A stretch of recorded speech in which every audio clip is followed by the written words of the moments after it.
Hello friends, gravitation ચેપ્ટરની અંદર આપણે topic number 4 જોતા હતા, સેટેલાઇટ્સ ને એવું બધું. એની અંદર અલગ અલગ ટાઈપના મોટાભાગની થિયરીઓ તો આપણે પૂરી કરી નાખી. એક વસ્તુ બાકી છે કે વર્તુળાકાર કક્ષાની અંદર ઉપગ્રહની ઉર્જા કેટલી હોય. અલગ અલગ ટાઈપની ઉર્જાઓ આવે. આપણને ખબર છે કે કોઈ પણ સમજો કે આ રીતે અર્થ છે, ત્યાંથી આર અંતર, અર્થના કેન્દ્રથી લઈ લઈએ આપણે, આર અંતર દૂર કોઈ એમ દળનો ઉપગ્રહ એમી દળની પૃથ્વીની આસપાસ આમ સર્ક્યુલર મોશન કરે છે. તો આપણે એમ કહીએ કે એની ગતિ ઉર્જા કેટલી હશે. ત્યાં ધારો કે વી વેગથી જતો હોય તો હાફ એમ વી સ્ક્વેર એની ગતિ ઉર્જા હશે. અને ત્યાં એના વીનું સૂત્ર શું હોય? Under root GM upon R. બરાબર. તો આપણે આને આમ લખી શકીએ જી અપોન આર. આવી રીતે લખાશે તો શું આવશે? જી M capital M upon 2r. આ એની ગતિ ઉર્જા થઈ. હવે એની સ્થિતિ ઉર્જા ત્યાં કેટલી આવશે? તો માઇનસ જી M capital M upon R. અને આપણે કુલ ઉર્જા શોધવી છે, યાંત્રિક ઉર્જા. તો કે પ્લસ યુ એ જ એની યાંત્રિક ઉર્જા થાય.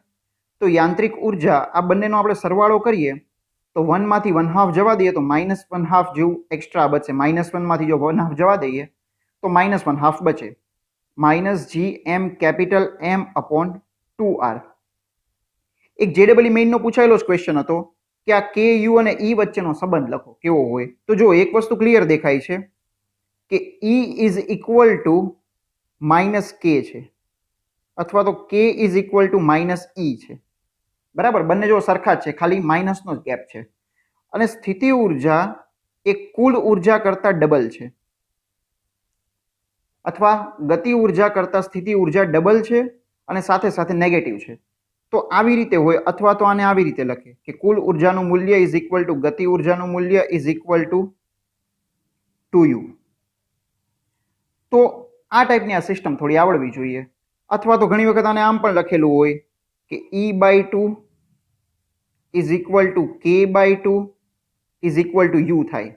તો ઘણી વખત એવા લોજિકલ ક્વેશ્ચન પૂછે કે હંમેશા કુલ ઉર્જા એ ગતિ ઉર્જા અને સ્થિતિ ઉર્જા બંને કરતા વધારે જ હોવી જોઈએ, તો આવો કોઈ નિયમ નથી.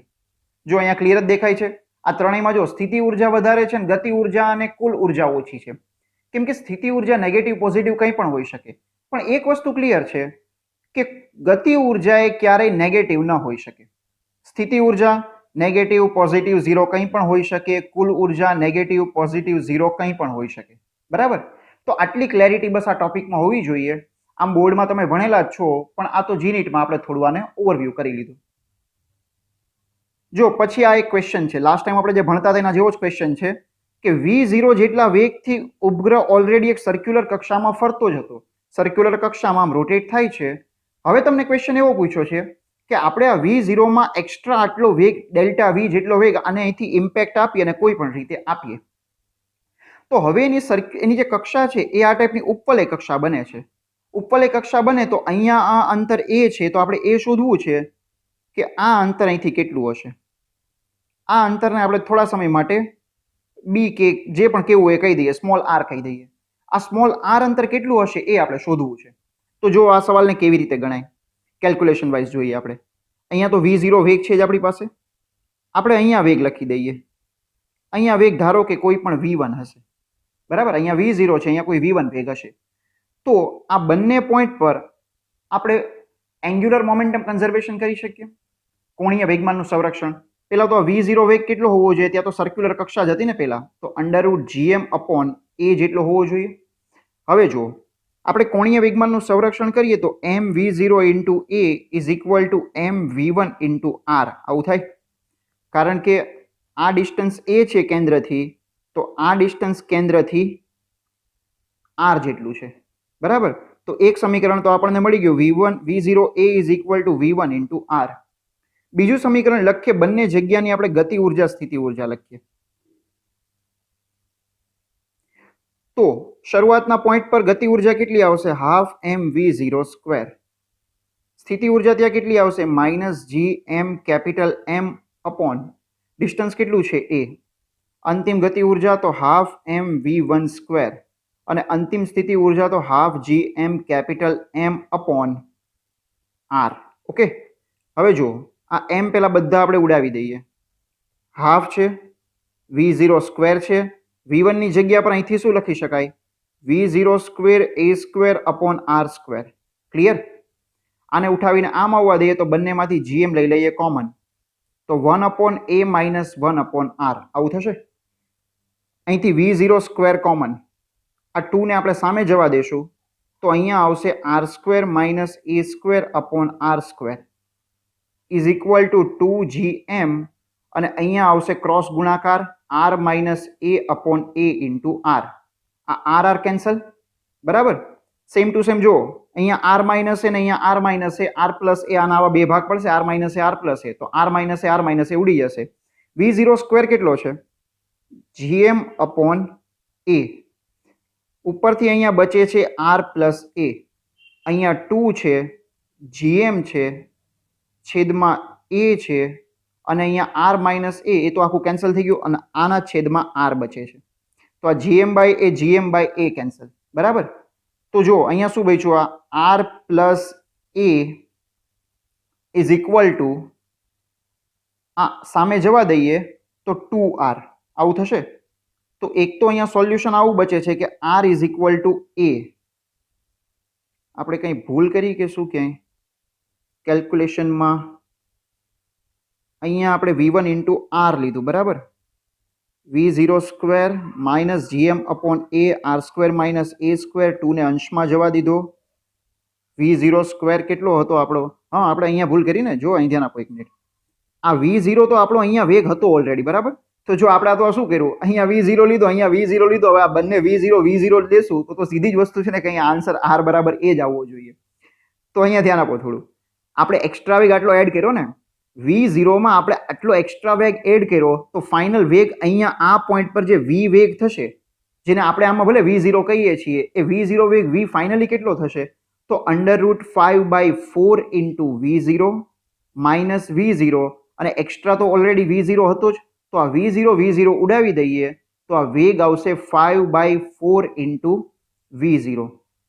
મતલબ આપણે જેને અત્યાર સુધી આ v0 કહીએ છીએ એ ખરેખર v છે. ઓકે, આ v સ્ક્વેર, તો અહીંયા v સ્ક્વેર અને આ v0 સ્ક્વેર જ, સોરી ત્યાં પણ v સ્ક્વેર જ થઈ જશે, બંનેમાંથી v સ્ક્વેર કોમન ગયું તો અહીંયા v સ્ક્વેર આવશે. તો અહીંયા શું બચ્યું ટોટલ?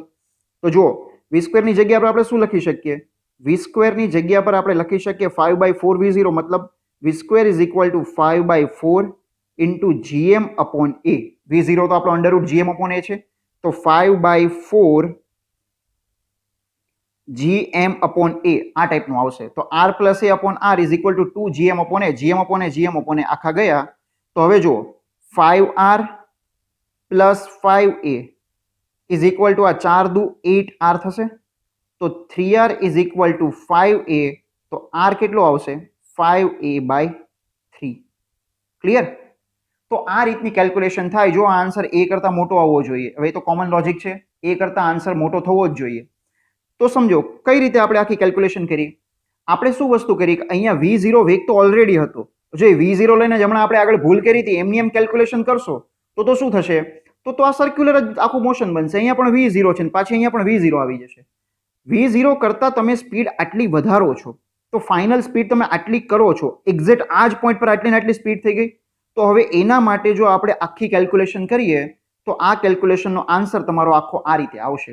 હવે તમે એમ સમજો, આ 5a/3 r આવ્યો આપણો, આ r કેટલો આવ્યો? 5a/3, બરાબર? અને ઉપર ઓલરેડી આ ડિસ્ટન્સ કેટલું હતું? a હતું. તો આ બંને થઈને કેટલું થઈ જાય? 5 6 7 8 8a/3. આ ટોટલ ડિસ્ટન્સ થયું. હવે આપણે જેને રિયલમાં a કહીએ છીએ, આપણો જે સવાલ હોય એની અંદર આપણે જેને a કહીએ છીએ એ a કેટલો હોય? r1 પ્લસ r2/2 હોય. r1 પ્લસ r2/2 તો એ 4a/3 આટલો થઈ જશે, બરાબર? હવે આ જ વસ્તુનો યુઝ કરીને તમારે જો આની અંદર v1 અને v2 શોધવા હોય તો એ તમને મળી જાય કે ન મળી જાય? vmax અને v મેક્સિમમ અને v મિનિમમ, એની મદદથી તમે જવાબને ક્રોસ વેરીફાઈ પણ કરી શકો કે આ કઈ રીતની આખી વસ્તુઓ કેલ્ક્યુલેટ થાય છે, બરાબર? અહીંયા જે વેગ છે આપણને ખબર છે 5/4 gm અપોન a. આનું સૂત્ર શું હતું v નું? v square is equal two gm upon a 1 plus E upon 1 minus E, પણ પાછું ધ્યાન રાખજો કે આ A અને આ A બંને એક નથી. આ જે A છે એ આ A છે, 4A/3, બરાબર? કારણ કે સૂત્ર પ્રમાણે આપણે સેમી મેજર એક્સિસની લંબાઈ એને A લેવી પડે ને. તો આ રીતે બધી કેલ્ક્યુલેશનો તમે કરી શકો. કાં તો તમને પ્રૂફની મદદથી આવડવી જોઈએ, કાં તો તમને આવા ડાયરેક્ટ સૂત્રો આવડવા જોઈએ, બરાબર? અને એમાં એકદમ કમ્પ્લીટ ક્લેરિટી હોવી જોઈએ કે અહીંયા A શું લેવાનો છે, E શું લેવાનો છે, બધું. પછીનું જો કેપ્લરના નિયમો. હવે કેપ્લરના નિયમો બહુ સિમ્પલ છે, આપણે ફટાફટ જોઈ લઈએ કે જ્યારે કોઈ પણ ગ્રહ છે અથવા તો સૂર્ય છે, ધારો કે આપણે સૂર્ય માટે સમજીએ, સૂર્યની ફરતે પૃથ્વી ફરે છે, પૃથ્વીની ફરતે ચંદ્ર ફરે છે, અને ધારો કે ઇલિપ્ટિકલ ઓર્બિટમાં ફરે છે. તો ઇલિપ્ટિકલ ઓર્બિટને હંમેશા બે કેન્દ્ર આવે. તો એ બંનેમાંથી કોઈ પણ એકના કેન્દ્ર પર સૂર્ય પોતે રહેલો હોય એવી કક્ષાની અંદર ગ્રહો ફરતા હોય છે, બરાબર? બીજું કંઈ ખાસ નથી. કેપ્લરનો પ્રથમ નિયમ બહુ ઇઝી વસ્તુ છે કે સૂર્ય એને આપણે જો આપણે ઇલિપ્સના એક કેન્દ્ર પર રાખીએ તો એની ફરતે આખો જે ઇલિપ્ટિકલ પાથ બનતો હોય એવી રીતે હંમેશા ગ્રહોની ગતિ થતી હોય છે, બરાબર? પછી સમજો આ કેપ્લરનો બીજો નિયમ, એક ક્ષેત્રફળનો નિયમ છે. હવે કેપ્લરના આનું આખું પ્રૂફ પણ કરી શકાય, પણ એનો અત્યારે કોઈ પ્રેક્ટિકલ મિનિંગ નથી. કે કોઈ પણ ગ્રહ પોતાની સ્થિતિ પરથી ઉપગ્રહની ફરતે ઉપગ્રહ આવી રીતે સમજો કે v વેગથી ફરે છે. આ v વેગ તો કન્ટિન્યુ બદલાતો હશે, બરાબર? કેમ કે વર્તુળ ગતિપથ નથી, ઇલિપ્ટિકલ ગતિપથ છે, તો v વેગ કન્ટિન્યુઅસલી બદલાતો રહેશે. તો આપણે એમ કહીએ કે કોઈ પણ એક પોઈન્ટથી કોઈ પણ બીજા પોઈન્ટ સુધી ડેલ્ટા ટી સમયમાં પહોંચી જશે ઉપગ્રહ, બરાબર? અને એ બે પોઈન્ટ આ સૂર્યની સાથે આ જે આખું ક્ષેત્રફળ ઘેરે છે, મતલબ કે કોઈ ગ્રહની સાથે જે આખું આ ક્ષેત્રફળ વચ્ચે ઘેરે છે, એ ક્ષેત્રફળનો સમયની સાપેક્ષે બદલાવાનો દર એ હંમેશા L/2m જેટલો, એટલે કે અચળ હોય. કારણ કે કોણીય વેગમાન તો હંમેશા અચળ જ હોય છે. L/2m જેટલો આ હંમેશા કન્ટિન્યુઅસલી, તમે કોઈ પણ બે પોઈન્ટ લઈ લો, આ પોઈન્ટ લીધો અને આ પોઈન્ટ લીધો, હવે એને સૂર્યની સાથે આમ કનેક્ટ કરી દો અને વચ્ચેનું ક્ષેત્રફળ લઈ લેશો, તો એ ક્ષેત્રફળનો બદલાવાનો સમયની સાપેક્ષે દર એ L/2m થાય. મતલબ આપણે એવું કહી શકીએ કે અહીંયા A1 ક્ષેત્રફળ અને અહીંયા A2 ક્ષેત્રફળ જો આપણે સેમ સમય માટે લઈએ તો સમાન સમય માટે હંમેશા એ બંને A1 બરાબર A2 થવા જોઈએ. બંને ક્ષેત્રફળ સરખા થવા જોઈએ. તો તમે મને વિચારીને કહો, 1 પાસે કે 2 પાસે V1 વધુ હશે કે V2 વધુ હશે? તો અહીંયા ક્લિયર વસ્તુ છે ને, કે જો ને આ ડિસ્ટન્સ છે આટલું કવર થઈ ગયું, આટલું ડિસ્ટન્સ કવર થઈ ગયું, અહીંયા ખાલી ડિસ્ટન્સ આટલું જ કવર થાય છે. તો આપણે એવું કહીએ કે V2 વેગ એ V1 કરતા ઘણો વધારે હશે, બરાબર? અને આમ પણ કોમન લોજિક છે કે સૂર્યથી અથવા તો ગ્રહથી નજીક જેટલો ઉપગ્રહ હોય એટલો એનો વેગ વધારે હોય અને એટલો એ ફાસ્ટ ફરતો હોય. સૌથી ઓછો વેગ ક્યાં હશે? તો સૌથી ઓછો વેગ આ પોઈન્ટ પર હશે. અને સૌથી વધુ વેગ ક્યાં હશે? તો એ સૌથી વધુ વેગ આ પોઈન્ટ પર હશે. તો આવી રીતના લોજિકલ ક્વેશ્ચનો ઘણી વખત કેપ્લરના નિયમોમાંથી પૂછાય. પછી કેપ્લરનો ત્રીજો નિયમ, જે ઓલરેડી આપણે પ્રૂવ કર્યો છે, પણ આપણે એને પ્રૂવ કર્યો છે વર્તુળાકાર કક્ષાઓ માટે, પણ આના માટે પણ એને યુઝ કરી શકાય. કે કોઈ પણ ગ્રહ આમ ઇલિપ્ટિકલ ઓર્બિટની અંદર ફરે છે તો એના આવર્તકાળનો વર્ગ એ કોના સમપ્રમાણમાં હશે? તો આવર્તકાળનો વર્ગ એ એની સેમી મેજર એક્સિસ. આપણે આને સેમી મેજર એક્સિસ કહીએ. સેમી મેજર એક્સિસ મતલબ કે આ આખું ડિસ્ટન્સનું આપણે અડધું કરીએ તો આટલું મળશે. તો આને સેમી મેજર એક્સિસની ત્રિજ્યા કહેવાય. જે મોટી ત્રિજ્યા છે બંનેમાંથી, એ મોટી ત્રિજ્યાના સમપ્રમાણમાં હશે, બરાબર? એના ક્યુબના સમપ્રમાણમાં હશે. તો t² ચલે છે a ક્યુબ થાય. આ કેપ્લરનો ત્રીજો નિયમ છે. હવે તમે આને આમ પણ લખી શકો, 4π² અપોન gm. આ m મતલબ આનું દળ, બરાબર, ઇન્ટુ a ક્યુબ. આ રીતે આખો કેપ્લરનો નિયમ હોય. આમાં ખાલી ધ્યાન એ જ રાખવાનું કે આ a શું લેવાનું છે, બરાબર? ઘણી વખત જે કન્ફ્યુઝન થતી હોય એમાં જ થતી હોય કે આ a કેટલું લેવાનું છે. તો a આપણે કેટલું લેવાનું? આપણે અહીંથી આને R1 કહીએ અને આને R2 કહીએ, તો એક સૂત્ર તો છે એનું R1 + R2/2, અથવા તો આ જે મોટામાં મોટો વ્યાસ છે, મોટામાં મોટા વ્યાસને આપણે અડધો કરી દઈએ તો આપણને આ a મળે. ક્લિયર? તો આ ત્રણ કેપ્લરના નિયમો છે જેને કમ્પ્લીટ આપણે યાદ રાખવાના છે, કેમ કે એની મદદથી ઘણા બધા ક્વેશ્ચનો પૂછાતા હોય છે. પછી જો આપણે અમુક ક્વેશ્ચન્સ કરીએ. બે ઉપગ્રહો પૃથ્વીની આસપાસ અનુક્રમે r અને 1.01r ત્રિજ્યાની વર્તુળાકાર કક્ષામાં ભ્રમણ કરે છે. આવર્તકાળ અનુક્રમે T1 અને T2 છે. તો બીજા ઉપગ્રહનો આવર્તકાળ પહેલા ઉપગ્રહના આવર્તકાળ કરતા કેટલો વધારે હોય? પહેલા તો આપણે એ શોધીએ કે આ બીજાની ત્રિજ્યા એ પેલાની ત્રિજ્યા કરતા ખરેખર કેટલી વધારે છે? બીજાની ત્રિજ્યા એ પેલાની ત્રિજ્યા કરતા કેટલી વધારે છે? તો 1.01 r માઇનસ r. તો આ 0.01 r થાય. તો આપણે એમ કહીએ કે આપણો ડેલ્ટા r ના છેદમાં r શું છે? 0.01 અથવા તો 1%. ક્લિયર? હવે આપણને જોઈએ છે આવર્તકાળ. આવર્તકાળ માટે આપણે કહીએ કે ડેલ્ટા r એટલો વધારે છે તો આવર્તકાળ કેટલો વધારે? હવે આ મેથડો ખાલી ક્યારે યુઝ કરી શકાય? 1, 2, 5% વાત થતી, વધુમાં વધુ 2-3% સુધી યુઝ કરી શકાય. 5% હોય તો તમારો થોડો નજીક એપ્રોક્સિમેટ આન્સર આવશે. બાકી તમે ત્રુટીઓવાળી મેથડ યુઝ ન કરી શકો. t² ચલે છે, r³ છે, તો 2 ડેલ્ટા t ના છેદમાં t is equal two 3 delta r ના છેદમાં r. તો ડેલ્ટા t ના છેદમાં t ઇઝ ઇક્વલ ટુ 3/2 અને ડેલ્ટા r ના છેદમાં r તો 1%. તો આ 1.5% આવશે. બસ આવી રીતની આ ગણતરી હોય. પણ મેં તમને કીધું એમ કે આ મેથડને તમે ડાયરેક્ટ એટલું ઇઝીલી ક્યારે સોલ્વ કરી શકો? જ્યારે આ એરર તમારે એવું યાદ રાખવાનું કે <5% તો મિનિમમ હોવી જ જોઈએ. હવે તમને આ એકના બદલે 10% આપેલી હોય તો પછી તમારે બંનેના આવર્તકાળ સેપરેટલી કેલ્ક્યુલેટ કરી અને પછી એની બાદબાકી કરવી પડે, તો એનો ક્લિયર આન્સર આવશે. જો પછી આ વસ્તુ છે એક ભૂસ્થિર ઉપગ્રહ. હવે આ ભૂસ્થિર ઉપગ્રહ શું છે? ભૂસ્થિર ઉપગ્રહ એટલે એવો ઉપગ્રહ કે જેનો આવર્તકાળ 24 કલાકનો હોય.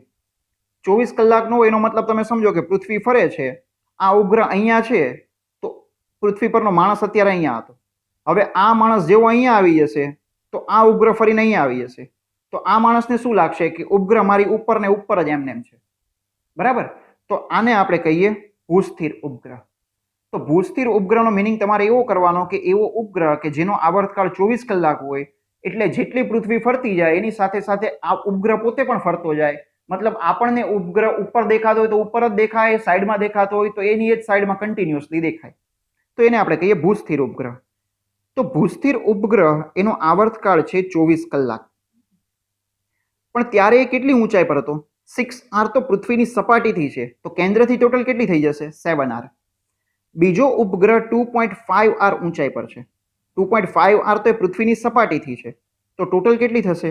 3.5r, મતલબ કે 7r/2. તો આપણે એમ કહીએ કે ત્યાં એનો આવર્તકાળ કેટલો હશે? તો બસ આપણું સૂત્ર લગાવી દઈએ. t² ચલે છે, r³, મતલબ 24/t is equal two 7r/7r/2, આનો ક્યુબ, આનો સ્ક્વેર. તો 24 છેદમાં t નો સ્ક્વેર ઇઝ ઇક્વલ ટુ અહીંયા 2 નો ક્યુબ એટલે કે 8 આવે. તો t²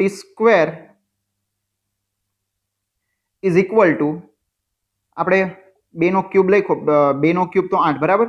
હવે આને આમ જવા દઈએ, આને આમ આવવા દઈએ, તો 24 છેદમાં 8 છે. તો t ઇઝ ઇક્વલ ટુ 24, બંને બાજુ વર્ગમૂળ દઈએ તો 24 નું વર્ગમૂળ થઈ જશે 24 જ, અને 8 નું વર્ગમૂળ થઈ જશે 2√2. હવે 2√2 આમ લખીએ તો આ આન્સર 6√2 અવર આવો આવવો જોઈએ. બરાબર? તો બસ આવી કેલ્ક્યુલેશન્સ તમને બેઝિક ટાઈપની પૂછે. બાકી એનસીઆરટીમાં તમે આવા ઘણા બધા પ્રશ્નો ભણ્યા છો, એને થોડું એક વખત રિફર કરી નાખજો. જો પછી આ એક બહુ સારો પૂછાયેલો ક્વેશ્ચન છે. હમણાં આપણે જોયું જ કે ભૂસ્થિર ઉપગ્રહ એટલે એક્ઝેક્ટલી શું વસ્તુ હોય છે. હવે ભૂસ્થિર ઉપગ્રહની આમાંથી મલ્ટિપલ પણ આન્સર હોઈ શકે. ઓમેગાથી પૃથ્વી આવી રીતે આ એક્સિસને અનુલક્ષીને ફરે છે, જે મેં રેડ લાઇન ડ્રો કરી છે એનાથી. હવે આ 4 માંથી ભૂસ્થિર ઉપગ્રહની કઈ કક્ષા પોસિબલ છે? બરાબર? મલ્ટિપલ આન્સર પણ હોઈ શકે. આ 4 માંથી કઈ કક્ષા ભૂસ્થિર ઉપગ્રહ માટે પોસિબલ છે? પેલા 5 મિનિટ વિચારો અને પછી હું તમને આન્સર આપું. જો સમજો, આમાંથી કઈ વસ્તુ તો એકદમ ઇરરિલેવન્ટ છે, એવી કક્ષાઓ તો ક્યારે હોય જ નહીં. તો આપણે એક વસ્તુ સિમ્પલ કહી શકીએ કે આ 2 તો ક્યારે પોસિબલ જ નથી. કારણ કે કક્ષા ઉપગ્રહ સર્ક્યુલેશન કરે છે તો એનો મતલબ છે એનો જે વ્યાસ છે, એની કક્ષાનો વ્યાસ એ પૃથ્વીના વ્યાસમાંથી પસાર થવો જોઈએ. હવે પૃથ્વી આમ છે ને ઉપગ્રહ અહીંયા ફરે છે આમ, તો આ પોઈન્ટને ખેંચશે ક્યાં? પૃથ્વી આમ ખેંચશે, અને કેન્દ્રગામી બળની જરૂર આમ છે. તો આનો તો કોઈ પ્રેક્ટિકલ મિનિંગ જ ન થયો. તો આવી તો કોઈ કક્ષા જ પોસિબલ નથી. બરાબર? બીજું જુઓ, ભૂસ્થિર ઉપગ્રહ એનો મતલબ એમ થાય કે અહીંયા પૃથ્વી પર સમજો કે કોઈ માણસ છે તો એને કન્ટિન્યુઅસલી ઉપગ્રહ એકના એક જ સ્થાને દેખાવો જોઈએ.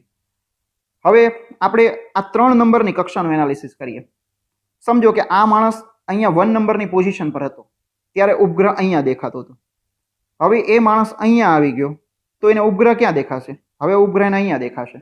તો એનો મતલબ આ ભૂસ્થિર ઉપગ્રહ નથી, કેમ કે પેલા એને પોતાની કઈ બાજુ દેખાતો હતો? આ માણસ છે, પેલા એને પોતાની ડાબી બાજુ દેખાતો હતો, હવે એને પોતાની જમણી બાજુ દેખાય છે, અથવા દેખાશે પણ નહીં, કંઈ ક્લિયર ના કહી શકાય.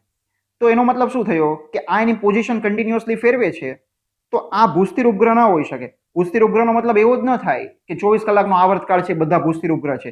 આ 4 નો આવર્તકાળ 24 કલાક છે, પણ છતાં આ 3 નંબરનો ઉપગ્રહ ભૂસ્થિર ન બની શકે, કેમ કે ભૂમિ પરથી સ્થિર નથી દેખાતો. કન્ટિન્યુઅસલી એક જ લોકેશન પર ઉપગ્રહ દેખાવો જોઈએ એ નથી દેખાતો. હવે આનું એનાલિસિસ કરીએ. આ માણસ જ્યારે અહીંયા હોય ત્યારે ઉપગ્રહ એને સાઈડ ત્યાં લેવા કરતા આપણે થોડો આ સાઈડ લઈએ. એને ઉપગ્રહ ધારો કે હવે માણસની પોઝિશન એક કામ કરી આપણે બદલાવી દઈએ. માણસને આપણે અહીંયા લઈ લઈએ. જો અહીંયા હોય તો એ માણસને ઉપગ્રહ અહીંયા દેખાય, મતલબ પોતાની ડાબી બાજુ દેખાય છે.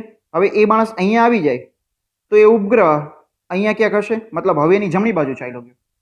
એ તો આમ પણ પોસિબલ નહોતું અને લોજિકલી પણ પોસિબલ નથી ભૂસ્થિરની દ્રષ્ટિથી કરીએ તો. 4 નંબર જુઓ, અહીંયા માણસ હોય તો ઉપગ્રહ અહીંયા ઉપર છે, અને અહીંયા માણસ હોય તો ઉપગ્રહ અહીંયા છે.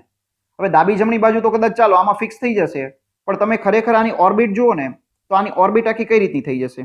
કોઈ માણસ અહીંયા હશે ને એના માટે તમને ક્લિયર આઈડિયા આવશે. અહીંયા હશે તો એ માણસ માટે આ ઉપર છે, પણ એ માણસ જ્યારે અહીંયા પહોંચી જશે ત્યારે આ ઉપગ્રહ પાછો અહીંયા આવી જશે. તો આને પણ ભૂસ્થિર ઉપગ્રહ ન કહી શકાય. તો માત્ર ને માત્ર ભૂસ્થિર ઉપગ્રહ આપણે આ 1 નંબરને જ કહી શકીએ, કારણ કે 1 નંબરની કક્ષામાં જ એવું પોસિબલ છે કે માણસ અહીંયા છે તો ઉપગ્રહ અહીંયા છે, હવે માણસ અહીંયા છે તો ઉપગ્રહ અહીંયા છે. બરાબર, એને કન્ટિન્યુઅસલી એકની એક જ પોઝિશન પર દેખાશે. હવે ડાબી બાજુ જમણી બાજુનો પાછો મતલબ તમે આવો નહીં કરતા, જો અહીંથી પણ સમજાવી દો. હવે અહીંયા છે તો એ માણસનો આ હાથ જ્યાં છે ઉપગ્રહ એ જ સાઈડ છે. હવે એ માણસ અહીંયા આવી ગયો તો એનો આ હાથ તો અહીંયા અહીંયા જ છે ને, તો ઉપગ્રહ એ જ સાઈડ છે. એટલે ડાબુ જમણું એનું પાછું તમે કોઈ રોંગ મિનિંગ નહીં કરતા, કેમ કે અહીંયાથી અહીંયા આવે તો ડાબુ જમણું પણ આમ તો ઉલટાઈ જાય ને. તો એટલા માટે એનો જે હાથ જે સાઈડ છે એ જ સાઈડ એનો ઉપગ્રહ કન્ટિન્યુઅસલી દેખાશે, તો એને આપણે કહીએ ભૂસ્થિર ઉપગ્રહ. ઓકે, તો આ 1 નંબરની કક્ષા એ જ ખાલી પોસિબલ છે. બાકી તો તમને બધી વસ્તુ આવડે છે. ભૂસ્થિર ઉપગ્રહ હોય એ બોર્ડમાં તમારે આખું પ્રૂફ આવે છે કે 36,000 કિલોમીટર આસપાસની, આમ તો 35,962 કેવી કોઈ ઊંચાઈ આવે એટલા કિલોમીટર આસપાસ તમે જઈને ઉપગ્રહને છોડીને આવો તો એ ભૂસ્થિર ઉપગ્રહની જેમ વર્તે. ઓકે, પછી આ જો આ એક નવો કન્સેપ્ટ છે. હવે આનું બહુ પ્રૂફ તમને એટલો આઈડિયા નહીં આવે, કેમ કે એમાં સોલિડ એંગલ ને એવી ઘણી થિયરીઓ એડ થાય, પણ આપણને ખાલી આઈડિયા હોવો જોઈએ કે અહીંયા ભૂસ્થિર ઉપગ્રહ છે. એ ભૂસ્થિર ઉપગ્રહ, એક ક્વેશ્ચન આવો પણ પૂછાય કે આ પૃથ્વી છે, આખી પૃથ્વીને કવર કરી લેવા માટે મિનિમમમાં મિનિમમ કેટલા ભૂસ્થિર ઉપગ્રહ જોઈએ? તો આપણને 3 ઉપગ્રહ જોઈએ. એક અહીંયા છે, એક આમ અહીંયા ક્યાંક પાછળની સાઈડ હશે, એક અહીંયા આ સાઈડ ક્યાંક હશે. મતલબ આપણે આમ કહીએ ને તો આ વચ્ચે પૃથ્વી છે, તો એક અહીંયા છે, એક અહીંયા છે, તો એક અહીંયા છે, તો આખી પૃથ્વી કવર થઈ જશે. 2 થી કેમ નહીં થાય? એક અહીંયા છે ને એક અહીંયા હશે, તો આ અમુક વિસ્તાર કવર નહીં થાય 2 ની મદદથી. તો મિનિમમમાં મિનિમમ આપણને 3 ભૂસ્થિર ઉપગ્રહો જોઈએ, તો પૃથ્વીનો આપણે મોટા ભાગનો એરિયા કવર કરી શકીએ. એક અહીંયા છે, એક અહીંયા છે ને એક અહીંયા છે, તો આ આને સિગ્નલ મોકલી શકે, આ આને સિગ્નલ મોકલી શકે, આ આને સિગ્નલ મોકલી શકે. અને આમાં પણ યાદ રાખજો, એનાથી બધો એરિયા કવર ન થઈ જાય. એનું કારણ શું? જો તમને આમાં સમજાઈ જશે.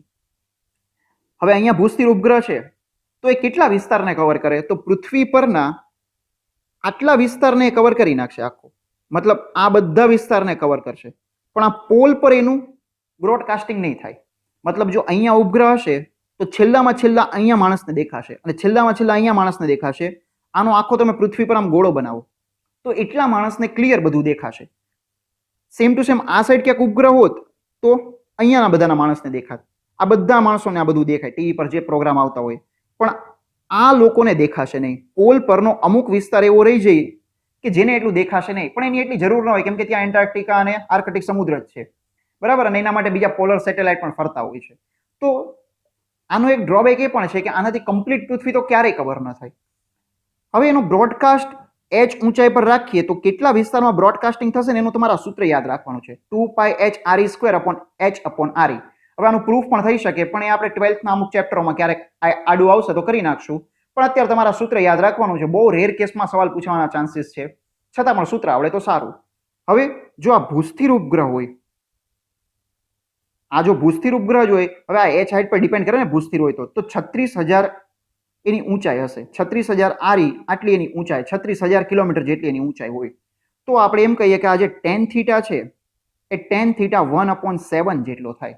મતલબ theta is equal two tan inverse 1/7 થાય. હવે આની જે કિંમત આવતી હશે ને ટેન થીટાની કિંમત, એટલા વિસ્તારનો આખો એરિયા ભૂસ્થિર ઉપગ્રહ કવર કરી શકે, અને બાકી બચેલો જે અહીંયાનો એરિયા હશે એ ભૂસ્થિર ઉપગ્રહ ક્યારેય કવર ન કરી શકે પોલ પરનો. મતલબ આખો આમ પટ્ટો બનશે. પોલ પરનો મતલબ એવું નહીં બને, આમ આખો વર્તુળથી ઉપરથી આમ તમે પટ્ટો બનાવો એટલા ક્ષેત્રફળનો, એવો આખો એક પટ્ટો બનશે કે જેટલો વિસ્તાર કવર કરવા માટે પોલર સેટેલાઇટ ગોઠવેલા હોય એ પોલની ફરતે જ આમથી તેમ ફરતા હોય. ઓકે, તો બસ આ રીતે બ્રોડકાસ્ટ વિસ્તાર ને આ રીતની બધી વસ્તુ આની અંદર થોડી ઘણી આવે. એનું આ મેઇન તો ફોર્મ્યુલા જ બસ યાદ રાખવાનું છે, બીજું કંઈ ખાસ એટલું અગત્યનું નથી. ઓકે, પછીનું જોવો એક વસ્તુ. બીજા એક છે ટનલિંગ પ્રોબ્લેમ. ટનલિંગ પ્રોબ્લેમનો મતલબ એમ થાય કે આ એક કન્સેપ્ચ્યુઅલ સવાલો છે. પૃથ્વીની અંદર આપણે આવી એક આખી ટનેલ બનાવી દીધી, આ આખી કમ્પ્લીટ ટનેલ છે. હવે એમ દળના પાર્ટિકલને અહીંયાથી આપણે છોડીએ તો એ એમ દળનો પાર્ટિકલ અત્યારે એનો વેગ કેટલો? v બરાબર 0. તો અત્યારે એની પાસે ખાલી શું છે? એની પાસે સ્થિતિ ઉર્જા છે. કેટલી છે? -gmm/re. બરાબર. એના સેન્ટર પર પહોંચશે ત્યારે આપણે શોધવું છે કે અહીંયા એનો વેગ કેટલો હોય, આ આપણે શોધવું છે. તો સ્થિતિ ઉર્જા, ગતિ ઉર્જાનું કન્ઝર્વેશન કરી દેવાનું. તો ગતિ ઉર્જા કેટલી હતી? 0. સ્થિતિ ઉર્જા -gm/re. એક્ઝેક્ટ સેન્ટર પર પહોંચે તો સ્થિતિ ઉર્જા, એક્ઝેક્ટ અહીંયા સેન્ટર પર પહોંચી જાય તો એની સ્થિતિ ઉર્જા કેટલી થઈ જશે? તો આપણે એમ કહીએ કે એની સ્થિતિ ઉર્જા એ, હવે તમે એમાં પાછું ધ્યાન રાખજો કે એની સ્થિતિ ઉર્જા તમે 0 નહીં લઈ લેતા. સ્થિતિ ઉર્જા છે એ અંદરના આખા વિસ્તારની અંદર કેલ્ક્યુલેટ કરવાની આપણી મેથડ શું હોય? તો પેલું યાદ કરો કે કોઈ પણ રિજિડ સ્ફિયર છે તો એના કેન્દ્ર પર સ્થિતિ ઉર્જા એ 3/2 ગણી થાય, 1.5 ગણી થાય, જે અહીંયા ઉપરના પોઈન્ટ પર હોય એના કરતા. તો આ આવશે -3/2 gm/re અને +½ mv². આવી રીતે થાય, +½ mv². બસ આમાંથી તમે આ v ને કરતા બનાવી દેશો તો જે આવે એ તમારો આખો આન્સર હશે. ઓકે, હવે જો આ કંઈ ખાસ વસ્તુ નથી. મેઇન ટનલિંગ પ્રોબ્લેમની અંદર શું ભણવાનું હોય કે આની અંદર પાર્ટિકલને આપણે છોડીએ તો કોઈ પણ રેન્ડમ એક્સ પોઝિશન પર ધારો કે પાર્ટિકલ છે, તો એ એક્સ પોઝિશન પર પાર્ટિકલ પર નીચેની ડાયરેક્શનમાં એફ બળ કેટલું લાગે એ આપણે ગણવું છે. તો એફ બળ ત્યાંનું ગુરુત્વાકર્ષી ક્ષેત્ર ગુણ્યા દળ જેટલું લાગે. અને કોઈ પણ એક્સ અંતરે પૃથ્વીના અંદરના વિસ્તારમાં ગુરુત્વાકર્ષી ક્ષેત્રનું સૂત્ર થોડું ન યાદ હોય તો જરાક ખોલીને જોજો તો આઈડિયા આવશે. x/gm/x/r³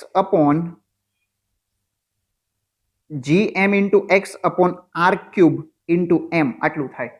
એફ ને શું લખી શકાય? આપણે એનો પ્રવેગ શોધવો છે તો એફ ને આપણે એમ એ લખી શકીએ, gmx/r³.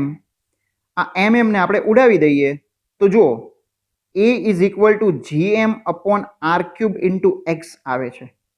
હવે જો x ઘટતો જાય છે તો a વધતો જાય છે, તો એનો મતલબ એમ થાય કે અહીંયા એક નેગેટિવ પણ આવશે. તો આ જો a ચલે છે -x ટાઈપની રિલેશન આવી રિલેશન આવે ત્યારે વસ્તુ હંમેશા શું કરતી હોય? SHM. SHM નું આ સમીકરણ છે તો ટાઈમ પીરિયડ કેટલો આવશે? 2π√r³/gm. અને gm/r² ને શું લખી શકાય? gm/r² ને આપણે સ્મોલ g લખી શકીએ. તો આવર્તકાળ આવશે r/g. આ રીતની આખી વસ્તુ હશે. અને આ સૂત્ર આપણે આગળ પણ ભણ્યા છીએ કે અહીંયા ઉપર r આવે ને છેદમાં g આવે. આની બંનેની તમે કિંમત મૂકશો, અહીંયા 6400 રાખશો ને અહીંયા g 9.8 રાખશો. 6400 કિલોમીટર છે એટલે મતલબ 10³ મીટરમાં કન્વર્ટ કરવું પડશે. તો આની કિંમત 84.6 કે 84.4 મિનિટ સમથિંગની આવે. મતલબ એવો થયો કે તમે અહીંયા પાર્ટિકલને છેક ઉપરથી ફેંકો તો અહીંયા નીચે જ્યારે આવશે ત્યારે એનો વેગ ફરીથી 0 થઈ જાય. બરાબર, કારણ કે સ્થિતિ ઉર્જા ગતિ ઉર્જામાં કન્વર્ટ થઈ ગઈ, ફરીથી અહીંથી ગતિ ઉર્જા સ્થિતિ ઉર્જામાં કન્વર્ટ થઈ જશે. મતલબ પાર્ટિકલ પહેલા અહીંથી અહીંયા સુધી આવ્યો મધ્યમાન સ્થાન પર, ત્યાંથી અહીંયા આવ્યો, ફરીથી વેગ 0, ફરીથી ખેંચાશે, આમ જશે, આવું એક SHM કરશે. હવે આ બહુ મોટું સ્થાનાંતર છે, એમ છતાં SHM કહેવાય કે ન કહેવાય? તો SHM ને કોઈ મોટા સ્થાનાંતર સાથે પ્રોબ્લેમ નથી, અને SHM કહેવાય કારણ કે આખા રસ્તા પર a ચલે છે -x થાય છે.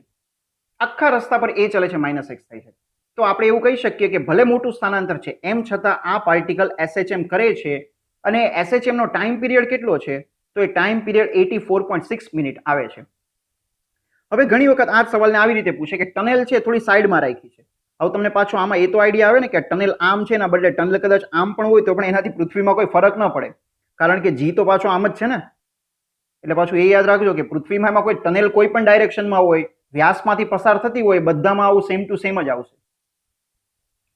પછી એક આ વસ્તુ છે, અહીંયાથી આપણે એમ દળના પાર્ટિકલને છોડીએ તો ધારો કે એ પાર્ટિકલ, હવે આની અંદર એની ગતિ ઉર્જા સ્થિતિ ઉર્જા લખવી હોય તો કઈ રીતે લખાય?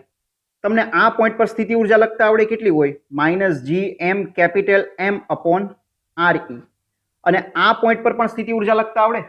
હવે એ તમને અત્યારે નહીં આવડતું હોય, કારણ કે આ પોઈન્ટ પર સ્થિતિ ઉર્જા લખવા માટે તમારે એમ માન લો ને કે ઇન્ટિગ્રેશનની આ તે અમુક મેથડનો યુઝ કરવો પડે, અને ઇન્ટિગ્રેશનની મેથડને આવું આપણે 12th ની અંદર ભણશું. એટલે અત્યાર પૂરતું જો આવડે તો ટ્રાય કરજો, બાકી ન આવડે તો અત્યાર પૂરતું આ ક્વેશ્ચનને થોડો હોલ્ડ પર રાખજો. 12th ઇલેક્ટ્રોસ્ટેટિક્સ ભણશું ત્યારે આપણે ગણશું. આ તો શું હતું, આગળના ક્વેશ્ચનમાં આપણને આ ઉપરના પોઈન્ટ પર ને અહીંયા બંને જગ્યાએ સ્થિતિ ઉર્જાઓ ખબર હતી. બાકી દરેક પોઈન્ટ પર સ્થિતિ ઉર્જા તમે કોઈ ડાયરેક્ટ ફોર્મ્યુલાથી અંદર ન લખી શકો, બહાર ડાયરેક્ટ GM અપોન R કેવું ચાલે, બરાબર? હવે જુઓ, આ પાર્ટિકલનો પ્રવેગ ક્યાં નીચે હશે, અને પ્રવેગ તો કન્ટિન્યુ બદલાતો હશે ને. આપણે અહીંયા કોઈ રેન્ડમ પૃથ્વીના આ એનું મધ્યમાન સ્થાન છે ત્યાંથી x અંતર પર આપણને પ્રવેગ જોઈએ છે કે કેટલો હશે. તો ત્યાં પહેલા તો આપણે એ ગણીએ કે આ પૃથ્વી એના પર આમ બળ કેટલું લગાવશે. તો એ F બળ ગણવું હોય તો હમણાં જ આપણે સૂત્ર લખ્યું તો એ પ્રમાણે લખીએ કે g, આ આખું અંતર કેટલું છે, આ x છે, આ d છે, તો √d² + x² થાય. તો g capital M into x, આપણે આ ક્ષેત્ર લખીએ છીએ કેટલું હોય તો gmx અપોન r³ એટલું થાય ને. તો આ તો r³ તો છેદમાં આવશે જ, પણ x કેટલું આવશે? √d² + x² આવશે ને, કારણ કે પૃથ્વીના કેન્દ્રથી એ પોઈન્ટનું અંતર આપણે ગણવું પડે. અને આ પ્રવેગ કઈ ડાયરેક્શનમાં આવશે? તો આ પોઈન્ટ પર આ પ્રવેગ આમ કેન્દ્ર તરફની ડાયરેક્શનમાં આવશે, સોરી બળ કેન્દ્ર તરફની ડાયરેક્શનમાં આવશે. પણ અહીંયા નોર્મલ લાગતું હશે, એને કંઈ આમ તો નહીં જવા દે, ટનેલમાં તો પદાર્થ આમ નીચે જ જઈ શકે એમ છે.